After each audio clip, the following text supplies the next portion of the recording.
Hello, അസ്സലാമു അലൈക്കും. അപ്പോൾ ഇന്ന് ഞാനിവിടെ ഷെയർ ചെയ്യുന്നത് 2 കിഡിലൻ ഹോട്ടൽ സ്റ്റൈലിലുള്ള സാമ്പാർ റെസിപ്പിയാണ്. ഒന്ന് മാംഗ്ലൂർ ഉടുപ്പി സ്റ്റൈലും അതുപോലെ കാസർഗോഡൻ സ്റ്റൈലിലുള്ള സാമ്പാറും ആണ് കേട്ടോ ഇന്നിവിടെ ഷെയർ ചെയ്യുന്നത്. രണ്ടും നല്ല ടേസ്റ്റ് ഉണ്ട്, ഉണ്ടാക്കിയെടുക്കുന്ന രീതിയിലൊക്കെ നല്ല വ്യത്യാസമുണ്ട്. കാസർഗോഡ് പൊതുവേ തേങ്ങയൊക്കെ കുറച്ച് കൂടുതൽ ചേർത്തിട്ടാണ് ഉണ്ടാക്കിയെടുക്കാറുള്ളത്. വറുത്തരച്ചാണ് രണ്ടും ഉണ്ടാക്കിയെടുക്കുന്നത്. അപ്പോൾ നമുക്ക് നോക്കാം. അപ്പോൾ ഇതിലാദ്യം ഷെയർ ചെയ്യുന്നത് മാംഗ്ലൂർ സ്റ്റൈലിലുള്ള സാമ്പാറാണ് കേട്ടോ. അപ്പോൾ നോക്കാം. അപ്പോൾ ഇതിന് വേണ്ടിയിട്ട് നമുക്ക് ആദ്യം ഈ ഒരു തുവരപ്പരിപ്പൊന്ന് വേവിച്ചെടുക്കാം. 200 ഗ്രാം തുവരപ്പരിപ്പാണ് എടുത്തിട്ടുള്ളത്. അപ്പോൾ ഇത് കഴുകിയെടുത്ത് വെച്ചിട്ടുള്ള പരിപ്പാണ്. അപ്പോൾ ഇത് ഞാനൊരു കുക്കറിലോട്ട് ഇട്ട് കൊടുത്തിട്ടുണ്ട്. ഇനി ഇതിലോട്ട് വേവാനുള്ള വെള്ളം ചേർത്ത് കൊടുക്കുക. അപ്പോൾ ഇത് ഒരു 2 വിസിൽ വരുന്ന വരെ ഒന്ന് വേവിച്ചെടുക്കണം. വെന്ത് ഒന്ന് ഉടയുന്ന പരുവമാകുന്നത് വരെ വേവിച്ചെടുക്കുക. ഒരു 2 വിസിൽ വരുന്ന വരെ വേവിച്ചെടുക്കുമ്പോൾ പാകത്തിനായി കിട്ടുന്നുണ്ട്. ഇനി ഇതിലോട്ടൊരു 1/4 ടീസ്പൂൺ മഞ്ഞൾപ്പൊടിയും അതുപോലെ പാകത്തിനുള്ള ഉപ്പും കൂടെ ചേർത്തിട്ട് ഇതൊന്ന് വേവിച്ചെടുക്കുക.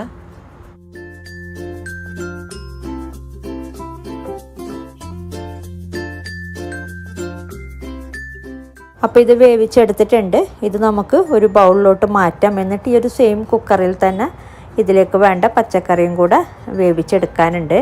അപ്പോൾ ഇത് വെന്ത് ഉടയുന്ന പരുവത്തിൽ തന്നെ വേവിച്ചെടുത്തിട്ടുണ്ട്, വെന്ത് കിട്ടിയിട്ടുണ്ട്. അപ്പോൾ നമുക്ക് ഈ ഒരു ബൗളിലോട്ട് മാറ്റാം.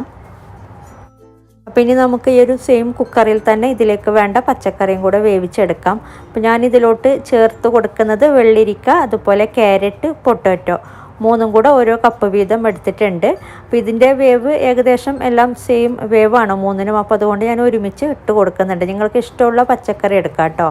ഇനി ഇതിലോട്ട് വേണ്ടത് പുളിവെള്ളം. ഒരു നാരങ്ങ വലിപ്പത്തിലുള്ള പുളി 1/2 കപ്പ് വെള്ളത്തിൽ കുതിർത്ത് വെച്ചിട്ടുണ്ടായിരുന്നു ഒരു 15 മിനിറ്റോളം. എന്നിട്ട് ആ ഒരു വെള്ളത്തോടെ തന്നെ ചേർത്ത് കൊടുത്തിട്ടുണ്ട്. ഇനി ഇതിലോട്ട് പാകത്തിന് വെള്ളം ചേർത്ത് കൊടുക്കാം വേവാനുള്ളത്. ഒരുപാടൊന്നും ചേർത്ത് കൊടുക്കണ്ട, ജസ്റ്റ് ഇതൊന്ന് മുങ്ങി വരുന്ന രീതിയിൽ വെള്ളം ചേർത്ത് കൊടുത്താൽ മതി. ഇനി 1 ടീസ്പൂൺ മുളക് പൊടി ചേർത്ത് കൊടുക്കുന്നുണ്ട്. അതുപോലെ ഒരു 1/4 ടീസ്പൂൺ മഞ്ഞൾപ്പൊടി ചേർത്ത് കൊടുക്കാം. പിന്നെ പാകത്തിനുള്ള ഉപ്പും കൂടെ ചേർത്തിട്ട് ഇതൊന്ന് വേവിച്ചെടുക്കുക. ഒരു 2 വിസിൽ വരുന്ന വരെ വേവിച്ചെടുത്താൽ മതി.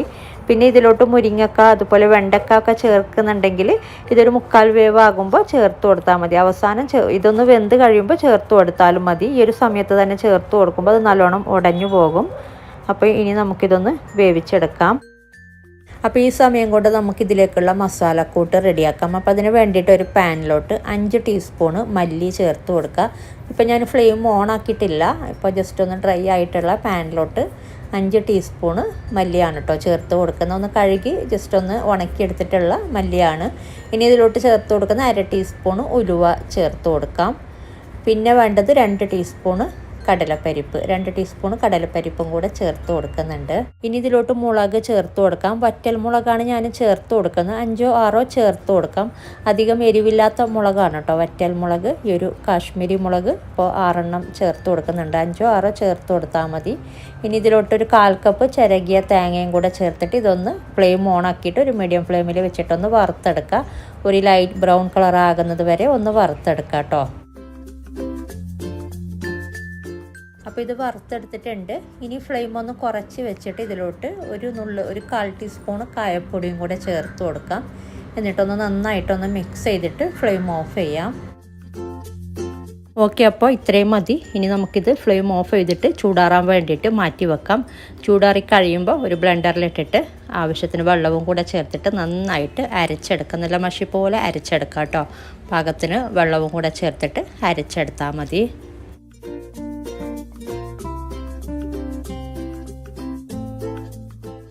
അപ്പോൾ ഇത് നന്നായി അരച്ചെടുത്തിട്ടുണ്ട്. അപ്പോൾ ഇത് മാറ്റി വെക്കാം. ഇനി നമ്മൾ നേരത്തെ വേവിക്കാൻ വെച്ച പച്ചക്കറിയൊക്കെ പാകത്തിന് വെന്തിട്ടുണ്ട്. 2 വിസിൽ വന്നപ്പോൾ ഞാൻ ഫ്ലെയിം ഓഫ് ചെയ്തിട്ടുണ്ടായിന്. ഇതിപ്പോൾ പാകത്തിന് തന്നെ വെന്തിട്ടുണ്ട്. ഇനി ഇതിലോട്ട് നമുക്ക് നമ്മൾ അരച്ച് വെച്ച മസാലക്കൂട്ട് ചേർത്ത് കൊടുക്കാം. അതുപോലെ വെള്ളവും കൂടെ പാകത്തിന് വെള്ളവും കൂടെ ചേർത്തിട്ട് ഒന്ന് നന്നായിട്ടൊന്ന് തിളപ്പിച്ചെടുക്കുക ആദ്യം.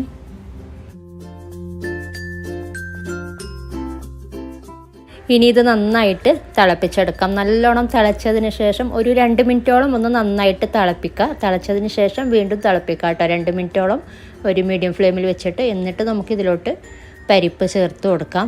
ഇനി ഇതിലോട്ട് ഒരു 2 തണ്ട് കറിവേപ്പില ചേർത്ത് കൊടുക്കാം. അതുപോലെ ഒരു ചെറിയ കഷ്ണം ശർക്കര ചേർത്ത് കൊടുക്കുന്നുണ്ട്.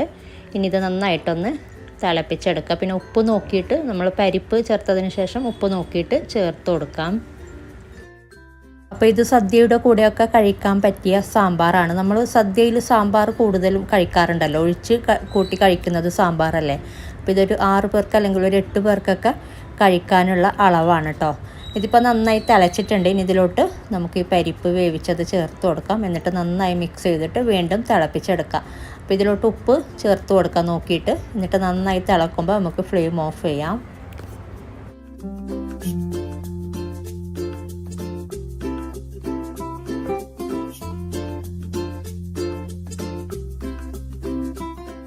ഉപ്പ് പാകത്തിന് തന്നെ ചേർത്ത് കൊടുക്കുക. നമ്മൾ ഇതിലോട്ട് പരിപ്പ് വേവിക്കുമ്പോൾ അതുപോലെ പച്ചക്കറി വേവിക്കുമ്പോൾ മാത്രമാണ് ഉപ്പ് ചേർത്ത് കൊടുത്തിട്ടുള്ളത്.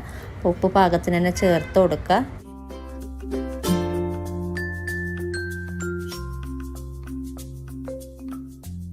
അപ്പോൾ ഇത് നന്നായി തിളച്ചിട്ടുണ്ട്, എല്ലാം കൂടെ നല്ല പാകത്തിനായിട്ടുണ്ട്. ഇനി നമുക്കിതിലോട്ട് വറവിടാം. ഇത് വേറൊരു അടുപ്പിലോട്ട് മാറ്റിയിട്ട് ഇതിലോട്ട് വറവിടാനായിട്ട് ഒരു പാൻ വെച്ചിട്ട് നല്ലോണം ചൂടാകുമ്പോൾ കുറച്ച് എണ്ണ ചേർത്ത് കൊടുക്കുക. അപ്പോൾ എണ്ണ നല്ല ചൂടായിട്ടുണ്ട്. ഒരു മീഡിയം ഫ്ലെയിമിൽ വെച്ചിട്ട് ഇതിലോട്ട് ഒരു 1/4 ടീസ്പൂൺ കടുക് ചേർത്ത് കൊടുക്കുക. അതുപോലെ ഒരു 1/4 ടീസ്പൂൺ ചെറിയ ജീരകവും ഒരു 1/4 ടീസ്പൂൺ ഉലുവയും കൂടെ ചേർത്ത് കൊടുക്കുന്നുണ്ട്. അപ്പോൾ ഇതൊക്കെ ഒന്ന് പൊട്ടി വരുമ്പോഴേക്കും ഇതിലോട്ട് കുറച്ച് കറിവേപ്പില ചേർത്ത് കൊടുക്കാം. പിന്നെ ഒരു 2 വറ്റൽമുളകും കൂടെ ചേർത്ത് കൊടുക്കുന്നുണ്ട്. അപ്പോൾ ഇതൊന്ന് വഴറ്റിയെടുത്തിട്ട് ഇതിലോട്ട് അവസാനമായിട്ട് നമുക്ക് ഒരു നുള്ള് കായപ്പൊടിയും കൂടെ ചേർത്ത് കൊടുക്കാം. ഇതിപ്പോൾ ഒന്ന് വഴന്ന് വന്നിട്ടുണ്ട്. ഇനി ഫ്ലെയിം ഒന്ന് കുറച്ചിട്ട് ഇതിലോട്ട് ഒരു നുള്ള് കായപ്പൊടി ചേർത്തിട്ട് നമുക്ക് ഫ്ലെയിം ഓഫ് ചെയ്യാം. അപ്പോൾ ഇത്രയും മതി. ഇനി നമുക്ക് കറിയിലോട്ട് ഒഴിച്ചു കൊടുക്കാം. അപ്പോൾ ഇത് മാംഗ്ലൂർ, ഉടുപ്പി ആ ഒരു ഭാഗത്തൊക്കെ ഉള്ള ഹോട്ടൽ സ്റ്റൈലിലുള്ള സാമ്പാറാണ്. നല്ല ടേസ്റ്റ് ഉണ്ട് കഴിക്കാനായിട്ട്. ചോറിൻ്റെ കൂടെയാണെങ്കിലും ബ്രേക്ക്ഫാസ്റ്റിൻ്റെ കൂടെയൊക്കെ കഴിക്കാൻ പറ്റിയ നല്ലൊരു സാമ്പാറാണ്. അപ്പോൾ ഇങ്ങനെ ട്രൈ ചെയ്തിട്ടില്ലെങ്കിൽ ട്രൈ ചെയ്ത് നോക്കാം. പിന്നെ ഷെയർ ചെയ്യുന്നത് ഒരു കാസർഗോഡൻ സ്റ്റൈലിലുള്ള സാമ്പാറാണ്. തേങ്ങയൊക്കെ കുറച്ച് കൂടുതൽ ചേർത്ത് വറുത്തരച്ചാണ് ഇത് ഉണ്ടാക്കിയെടുക്കുന്നത്. അപ്പോൾ നോക്കാം. അപ്പോൾ ഇതിന് വേണ്ടിയിട്ട് കുറച്ച് പച്ചക്കറി ചേർത്ത് കൊടുക്കാം. ഞാൻ തൽക്കാലം വെള്ളരിക്ക മാത്രമാണ് ചേർത്ത് കൊടുക്കുന്നത്. നിങ്ങൾക്ക് വേറെ പച്ചക്കറിയൊക്കെ ചേർത്ത് കൊടുക്കാം ഇതിൻ്റെ കൂടെ. അപ്പോൾ ഒരു ചെറിയ വെള്ളരിക്ക, ഓൾമോസ്റ്റ് 1/2 കിലോൻ്റെ അടുത്ത് ഉള്ള വെള്ളരിക്ക എടുത്തിട്ടുണ്ട്. ചെറുതായിട്ട് കട്ട് ചെയ്ത് ഇട്ട് കൊടുത്താൽ മതി. ഇനി ഇതിലോട്ട് 1/4 കപ്പ് തുവരപ്പരിപ്പും കൂടെ ചേർത്ത് കൊടുക്കാം. പിന്നെ പാകത്തിന് വേവാനുള്ള വെള്ളം ചേർത്ത് കൊടുക്കാം. ഇനി ഇതിലോട്ട് ഒരു തക്കാളി ചേർത്ത് കൊടുക്കാം. അത്യാവശ്യം ഒരു വലിയൊരു തക്കാളി തന്നെ എടുത്തിട്ടുണ്ട്. ഒന്ന് ചെറുതായിട്ട് കട്ട് ചെയ്തിട്ട് ഇട്ട് കൊടുക്കുക. പിന്നെ ഒരു 2-3 പച്ചമുളകും കൂടെ ചേർത്ത് കൊടുക്കുക ഒന്നിച്ച് തന്നെ. പിന്നെ മഞ്ഞൾപ്പൊടി അതുപോലെ പാകത്തിനുള്ള ഉപ്പും കൂടെ ചേർത്തിട്ട് ഇതൊന്ന് വേവിച്ചെടുത്താൽ മതി. ഒരു 2 വിസിൽ വരുന്നവരെ വേവിച്ചെടുക്കുക. ഇനി ഈ സമയം കൊണ്ട് നമുക്ക് ഇതിലേക്കുള്ള കുറച്ച് കാര്യങ്ങളൊന്ന് വഴറ്റിയെടുക്കാം. അപ്പോൾ അതിന് വേണ്ടിയിട്ട് ഒരു പാത്രം ചൂടാകുമ്പോൾ കുറച്ച് എണ്ണ ചേർത്ത് കൊടുക്കുക. ഒരു 2-3 ടേബിൾ സ്പൂണ്. ഇതൊന്ന് ചൂടായി വരുമ്പോഴേക്കും ഇതിലോട്ട് ഒരു 3 അല്ലി 3 വെളുത്തുള്ളി അതുപോലെ ഒരു ചെറിയ സവാളയും കൂടെ ഒന്ന് കട്ട് ചെയ്തിട്ട് ചേർത്ത് കൊടുക്കുന്നുണ്ട്. വലിയ സവാളയാണെങ്കിൽ ഒരു പകുതി, അല്ലെങ്കിൽ നല്ലോണം വലുതാണെങ്കിൽ 1/4 ഭാഗം ചേർത്ത് കൊടുത്താലും മതി. ചെറിയ സവാളയാണെങ്കിൽ ഫുള്ളായിട്ട് എടുക്കാം കേട്ടോ. ഇനി ഇതൊന്ന് വഴറ്റി കൊടുക്കുക. ഇത്രയും മതി. ഇതിലോട്ട് 1/2 ടീസ്പൂണ് ചെറിയ ജീരകം ക്യൂമിൻ ചേർത്ത് കൊടുക്കുക. അതുപോലെ 1 ടീസ്പൂണ് മല്ലി ചേർത്ത് കൊടുക്കുന്നുണ്ട്. പിന്നെ 1/2 ടീസ്പൂണ് ഉലുവയും കൂടെ ചേർത്ത് കൊടുക്കുക. പിന്നെ വേണമെങ്കിൽ ഒരു 1/2 ടീസ്പൂണ് ഉഴുന്ന് പരിപ്പ് ചേർത്ത് കൊടുക്കുക കേട്ടോ. ഞാനിപ്പോൾ ഉഴുന്ന് പരിപ്പ് തൽക്കാലം ചേർത്ത് കൊടുക്കുന്നില്ല. അപ്പോൾ അത് കയ്യിലുണ്ടെങ്കിൽ ചേർത്ത് കൊടുക്കുക. പിന്നെ ഒരു 3 വറ്റൽമുളകും കൂടെ ചേർത്ത് കൊടുത്തിട്ടുണ്ട്. അപ്പോൾ ഇത് ചെറുതായിട്ടൊന്ന് വഴറ്റി കൊടുക്കുക. എന്നിട്ട് ഇതിലോട്ട് ചിരകിയ തേങ്ങ ചേർത്ത് കൊടുക്കാം. ഒരു ഓൾമോസ്റ്റ് 2 കപ്പോളം ചിരകിയ തേങ്ങ ചേർത്ത് കൊടുക്കുന്നുണ്ട്. നല്ലോണം കപ്പിൽ പ്രസ് ചെയ്തിട്ടല്ല കേട്ടോ, ജസ്റ്റ് ഇങ്ങനെ കപ്പ് എടുത്താൽ മതി നിറച്ച്. എന്നിട്ട് 2 കപ്പോളം ചേർത്ത് കൊടുത്തിട്ടുണ്ട്. ഇനി ഇത് നന്നായിട്ടൊന്ന് വറുത്തെടുക്കുക. ഒരു ലൈറ്റ് ബ്രൗൺ കളർ ആകുന്നത് വരെ ഒന്ന് വറുത്തെടുക്കുക. അപ്പോൾ ഇത് നന്നായി വറുത്തെടുത്തിട്ടുണ്ട്. ഒരു ലൈറ്റ് ബ്രൗൺ കളർ ആയിട്ടുണ്ട്. അപ്പോൾ ഇത്രയും മതി. ഇനി ഫ്ലെയിം ഓഫ് ചെയ്തിട്ട് ഇതൊന്ന് ചൂടാറാൻ വേണ്ടിയിട്ട് മാറ്റി വെക്കുക. ചൂടാറി കഴിയുമ്പോൾ നമുക്കിത് ബ്ലെൻഡറിലിട്ടിട്ട് നന്നായിട്ടൊന്ന് അരച്ചെടുക്കണം.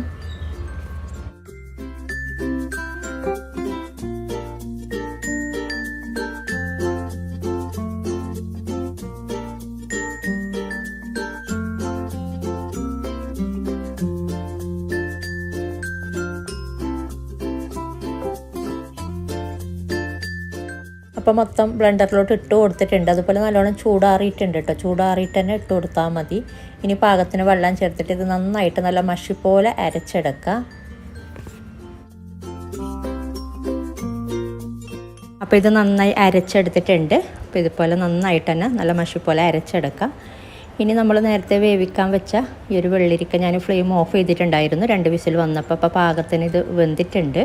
ഇനി ഇതിലോട്ട് നമ്മൾ അരച്ച അരപ്പ് ചേർത്ത് കൊടുക്കാം.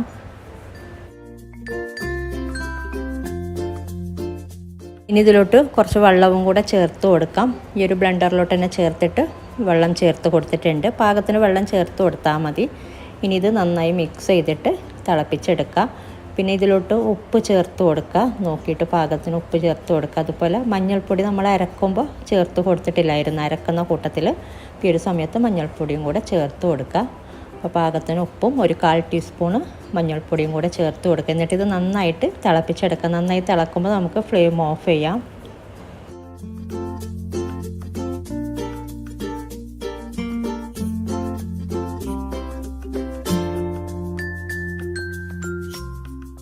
അപ്പോൾ ഇത് തിള വരുന്നുണ്ട്. നന്നായിട്ട് തിളക്കുമ്പോൾ നമുക്കിതിലോട്ട് വറവിടാം, ഫ്ലെയിം ഓഫ് ചെയ്തിട്ട്. അപ്പോൾ എല്ലാം കൂടെ നല്ല പാകത്തിനായിട്ടുണ്ട്. ഇതിപ്പോൾ നന്നായി തിളച്ചിട്ടുണ്ട്. പിന്നെ നമുക്കിത് വേറൊരു അടുപ്പിലോട്ട് മാറ്റിയിട്ട് ഇതിലോട്ട് വറവിടാം.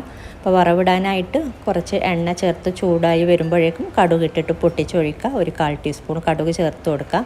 ഇനി ഇതിലോട്ട് ഒരു 2 തണ്ട് കറിവേപ്പില, അതുപോലെ ഒരു 2 വറ്റൽമുളകും കൂടെ ചേർത്തിട്ട് ഒന്ന് വഴറ്റിയെടുക്കുക. വഴന്ന് വരുമ്പോഴേക്കും ഫ്ലെയിം ഒന്ന് കുറച്ചിട്ട് ഒരു നുള്ളു കായപ്പൊടിയും കൂടെ ചേർത്തിട്ട് നമുക്ക് മിക്സ് ചെയ്തിട്ട് ഫ്ലെയിം ഓഫ് ചെയ്യാം.